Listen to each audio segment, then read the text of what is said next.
It's not just radio, it's Rockland World Radio. RocklandWorldRadio.com. Welcome to Dialogues with Dan, heard on Rockland World Radio every Tuesday evening at 6:30 p.m. Eastern Standard Time. Be sure to check out the archives, which are accessible via the menu bar. And now the host of Dialogues with Dan, Mr. Dan Winheim. Hi everyone, this is Dan, and tonight we have an enormous interview. Well, could an interview be enormous? But an amazing interview for you all. I'm joined by Geoff Torrens from Rockland County, New York. Hello, Geoff. Hi, Daniel. Glad you could join us tonight. Good to be here. Thank you. Yes. Our topic this evening is Lyme disease, which you're very familiar with, I understand. Maybe you could share a little about how you became in contact with Lyme disease. Well, I had symptoms, Lyme symptoms, several months ago. I had been bitten by a tick in 1988. That was the first Lyme contact I had.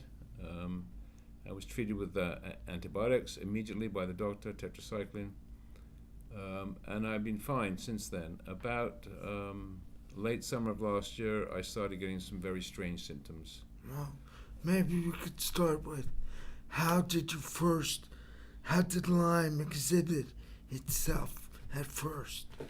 At first, aches and pains, joint ache, chronic fatigue. As it developed, it turned into a lack of ability to focus, brain fog it's also called, and then emotional issues like paranoia, anxiety, even having difficulty in finding words to speak. Oh boy.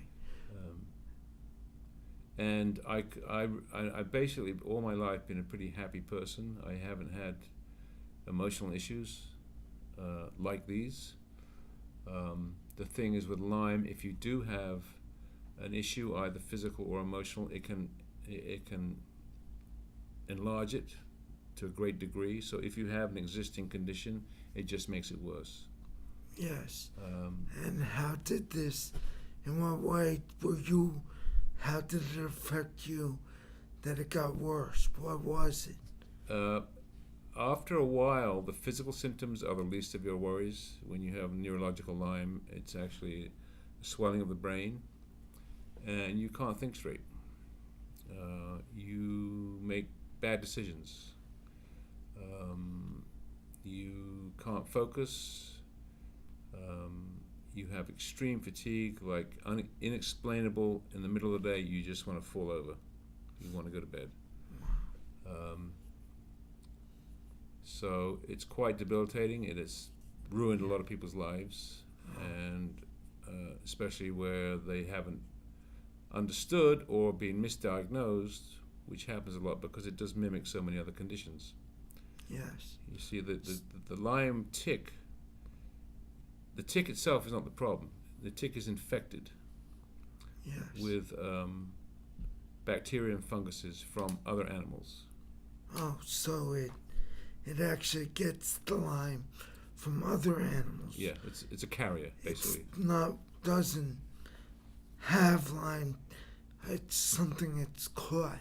Per se, exactly. Yeah. From other animals. Yeah. Yes, and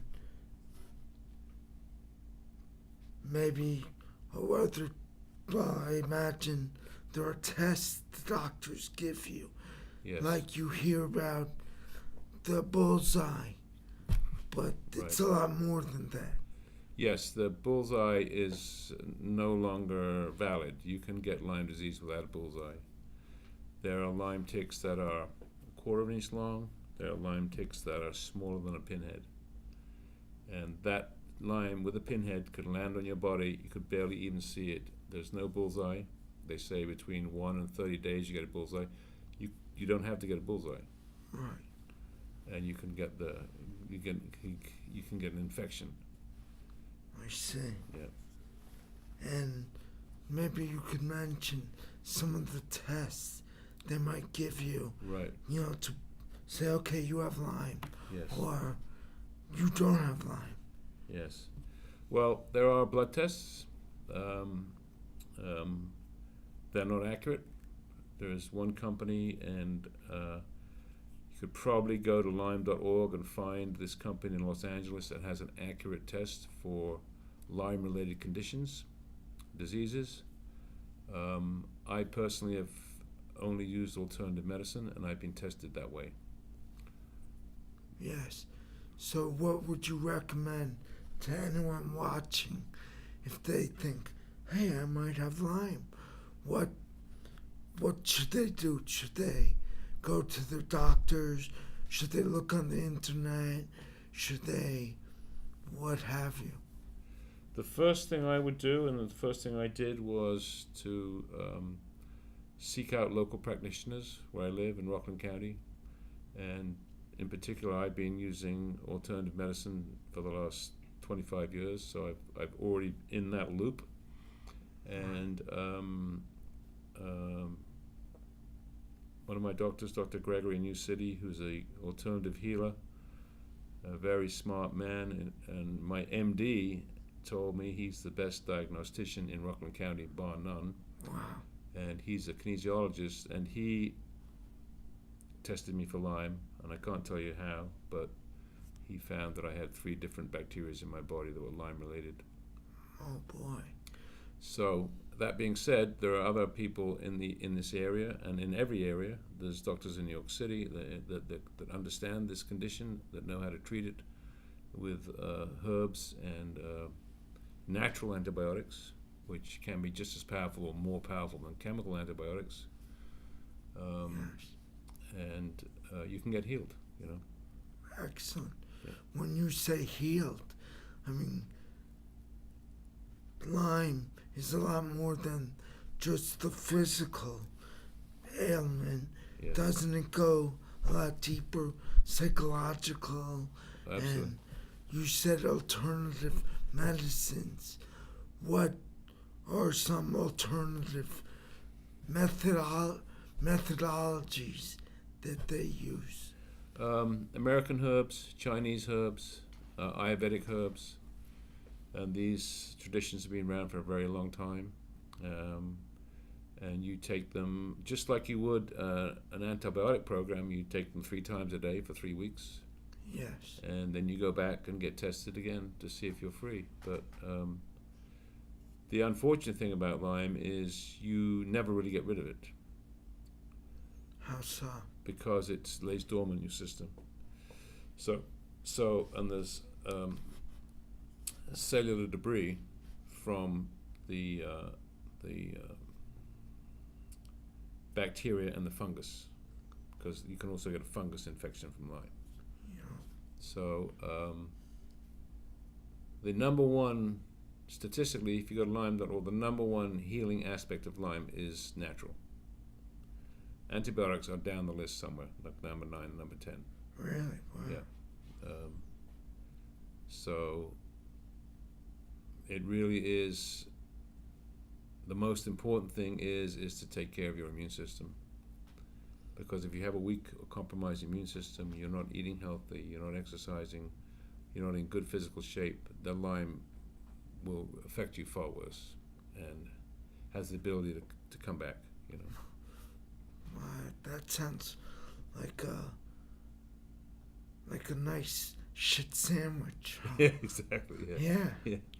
Yes. It's not exactly a day at the beach. No. Yes. And maybe you could speak about awareness of Lyme. Well, everyone, I would say, they've heard of Lyme. Right. Many people Yeah. know about Lyme, but the awareness is out there, but how is it being how's the awareness being made? Not very well, unfortunately, and it is an epidemic. It's going to get worse as long as our ecosystem keeps on its current path.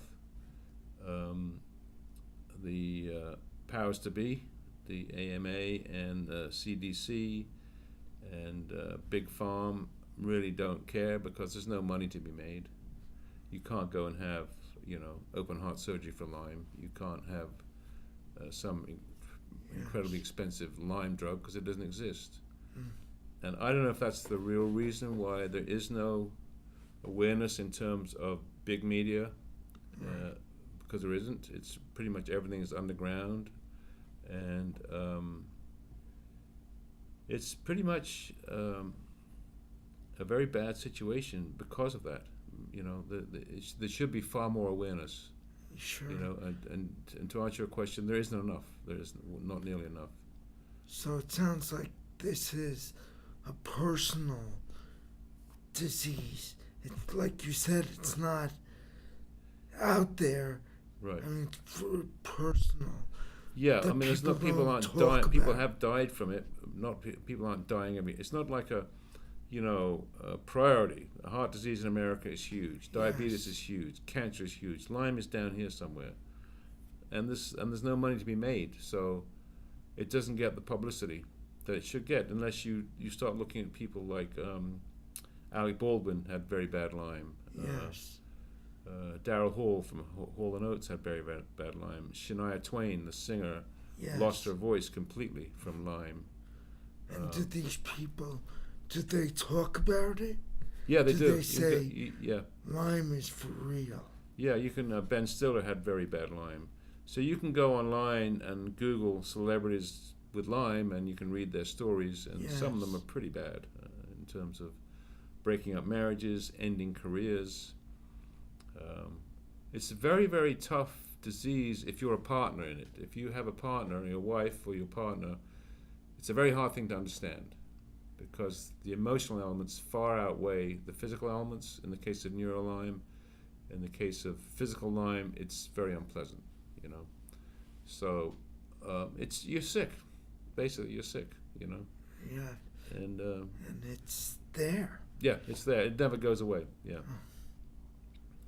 Even with the treatments and the strategies you use to deal with it, I mean, it's always rearing its ugly head.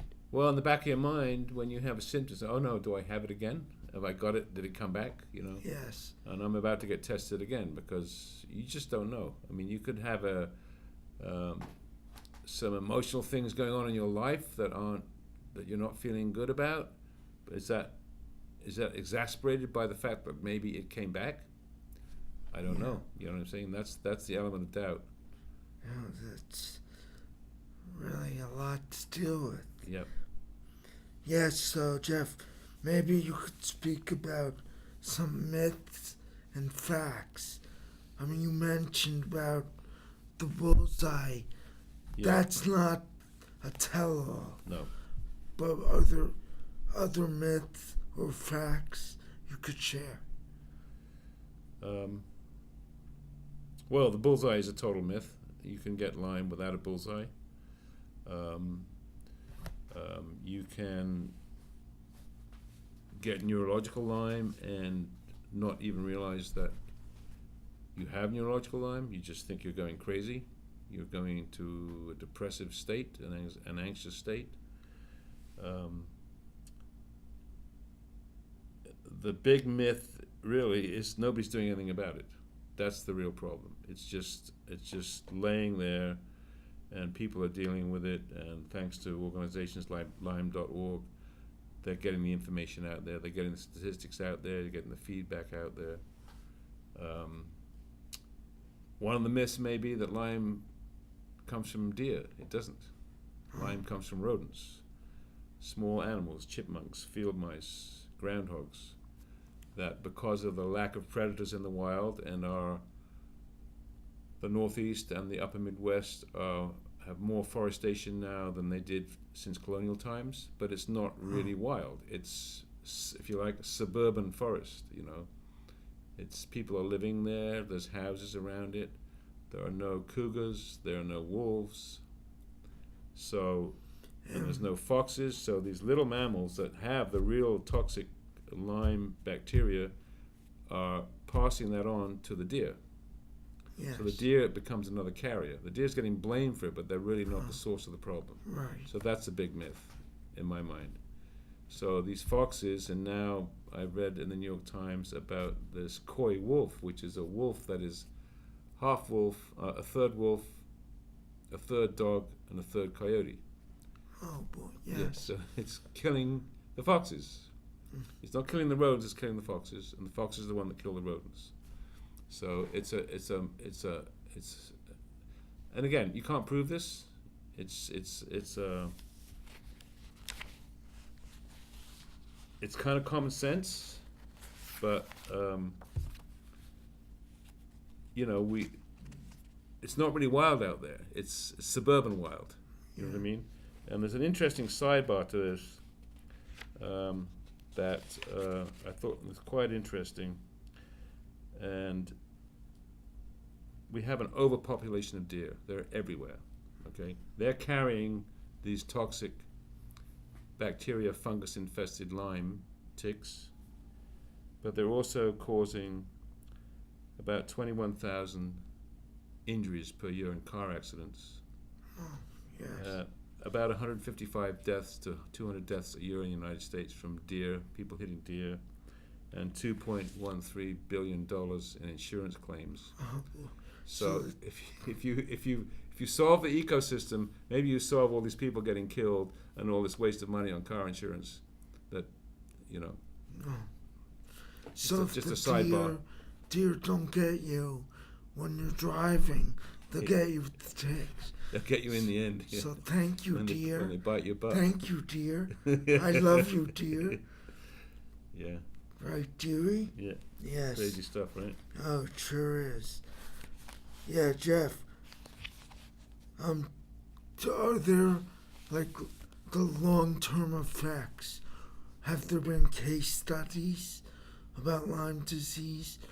Like young people. It affects young people. Yeah.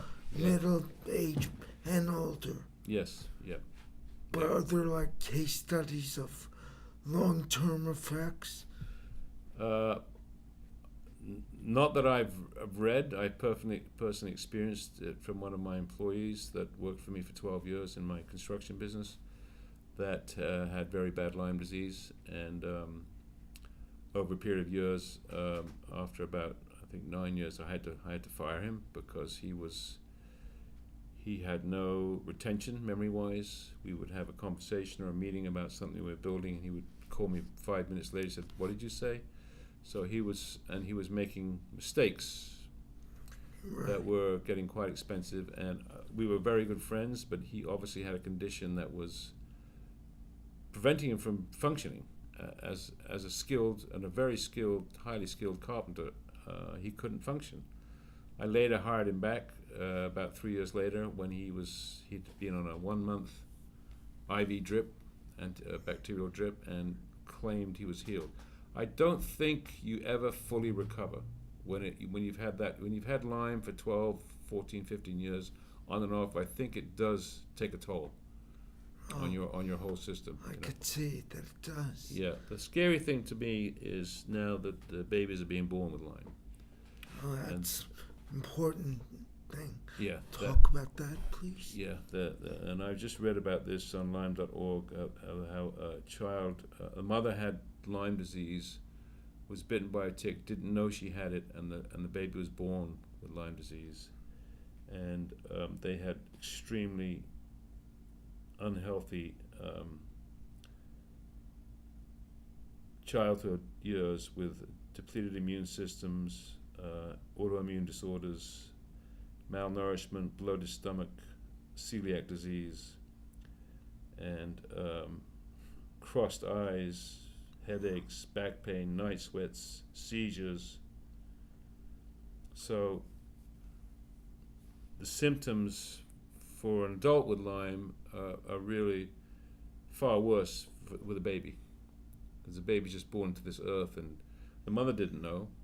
Sure. This particular mother had 2 children with Lyme, and she ended up having it so bad she couldn't even take care of her kids.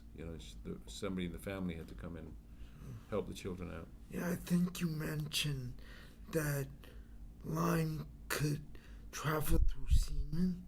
Yes, that's the new discovery I just read about. Yeah, that's Yes, and it's you a new level of STD. Yes, No. and you brought this book. Could you talk about this? I just bought it because I wanted to read it. I haven't actually read it yet. Oh. But One Spirit Medicine. There's a spiritual element to this as well. Yes. And you're not going to get that from an MD. You could get that from a health kinesiologist. That health kinesiologist addresses the full spectrum, your emotions, what happened to you from the womb forwards. So they can take you back to the womb. They can take you back to your DNA and heal you 100%. Really? And that's what this guy's talking about. It's a spiritual element of medicine that really doesn't. It's part of the whole picture that really doesn't get a lot of attention. Yes. So this book isn't specifically for Lyme. No. It's just about healing. Yes, exactly. Yeah. Yes. Yeah. And a good healer, whether it be an MD, God forbid, there's not a lot of great MDs left, in my opinion, that understand, healing as opposed to prescribing drugs, which to me is not healing. That's masking a symptom. True. In a lot of cases. There's a lot of healers out there that really get this and understand that it's full spectrum, Exactly. Yeah, it actually sounds like it's similar. Well, I'm not saying it is AIDS, Right. but it's similar that it changes Yeah. the way it attacks the body. Yep. Yep. And it has similar traits. Yes, and it also, because the different bacterias and the different funguses that are in the Lyme can affect people differently. If you have one bacteria versus another, it's going to give you different symptoms. If you have a whole bunch, you're going to get a lot more symptoms. Oh. And then there's other tick-borne diseases that are completely off the radar that can be pretty devastating. So, in general speaking, Lyme is a heading for a lot of things that are tick-related. Yes. But there's some tick-related diseases that haven't even reached the media yet, in terms of understanding them. Yes. And can they detect Lyme from a blood test? They can, yeah. Blood test, and what other tests? Symptoms? By hearing symptoms? Not really. Tiredness? No. Not really. Aches, pains? Not really by symptoms. By I've been to doctors that actually have the bacteria in a vial, the Lyme bacteria in a vial, and they muscle test you based on your reaction with a magnet. Oh, really? To tell you if you have it or not. Yeah. There's only, and I don't know the name of them. One of my doctors told me there's this one company in Los Angeles. It's the only company that blood tests accurately for Lyme. It's a very defined blood test. Yes. You can go to the doctor and get a blood test, but it's really generic. It's not telling you, do I have a magnesium deficiency? Do I have this Lyme bacteria? Do I have that Lyme bacteria? Do I have fungus? It's not telling you that. That's the problem. So. Yeah, how expensive are these tests? Are they covered by insurance or what have you? Well, if you've got a regular doctor and you get a blood test and he knows how to get the blood test done, and you have insurance, you're probably in pretty good shape.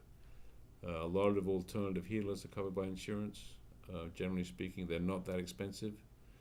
The the tinctures and the natural antibiotics are not that expensive, you know. So like you said, that's not where the money is. right, that's Right. exactly it. Yep, yep. So why would they be expensive? Right, exactly. If there was money in it, there would be far more attention, Yeah. and that's kind of Yeah, so that's really wow. So you had mentioned a few groups or websites. yeah. Maybe you could go down the list again? Yes, The websites and groups, yes. either national or local groups. Right, right. Well, the main one in America right now that's, I think, doing the most is Lyme.org. You can go online. You can put yourself on your mailing list. There's a limited amount of information you get from them unless you become a member, and that costs $50 a year. So it's also going to a very good cause because they're on the cutting edge of Lyme, and they're doing far more for it than, let's say, the AMA is doing. And I'm not being facetious. Then there's the Lyme Disease Association Incorporated that has a lot of really good, interesting information. And then there's LymeDiseaseUK.com that has a lot of important information about Lyme disease. Yes. And I want to add that even Lyme.org says, you know, when you go with your family and you go out in the woods, when you come home, you've got to literally strip and completely inspect your body for Lyme ticks and take a shower. In reality, that's not a reality. You're not going to take a family of 5 into the woods and everybody's going to come home and take a dry bath and search for ticks. And people walk in town. There can be ticks walking down the street of Nyack falling out of trees. You don't know, you know? True. But to say that's the most preventive way, yes, it is. But is it practical? No, it isn't. And what I'm trying to say is this is something we have to live with, you know? Yes. And the best way to defend yourself is to stay healthy, you know? Yes. The work you do, is that very, like, open for tick possibilities? Sure, yeah. While you work in woods a lot? I work in, I do a lot of construction, so I'm outside all the time. And, you know, everywhere you go, you've got chipmunks and mice and rats and rodents and deer. They're, you know, you got a deer crossing. There's a sign on the road, deer crossing, you know. Yes. There's no sign that says wolf crossing, you know. Right. I had a client up on Tweed Boulevard who said, are there bears in these woods?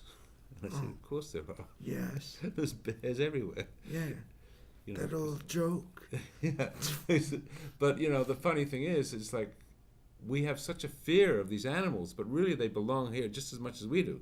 Bears and wolves, if they were allowed to run free, would be saving. We wouldn't have Lyme disease. It would be far less than what it is now. It's really an epidemic, you know. Yes. So, I guess you heard it here first. Animals should run free. That's it. That's what Geoff Torrens says. Yeah. Yes. Give the animals a break. Oh, exactly. Stop living in fear. Yes. And lastly, maybe you could speak about the future of Lyme and where research is heading. Okay. Well, the future of Lyme is good because there's a lot of independent alternative healers that are addressing it and working on it. There's a lot of people doing research on it. It just needs more publicity and more presence, you know. Yes. And I think part of that, if you Google it, celebrities have said a lot of things about it, you know, and it just needs more exposure, you know. Exactly. You've heard of Alcoholics Anonymous? Right. What about Lyme Anonymous? Yeah, right, exactly. L.A. Yeah, LA. Right?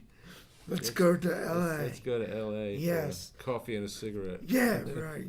Well, Geoff Torrens, I want to thank you for joining me. Thank you. You're very welcome. I really enjoyed it. Yes. Thank you very much. This has been Geoff Torrens on Dialogues with Dan. Have a great week, everyone. Peace. It's not just radio, it's Rockland World Radio.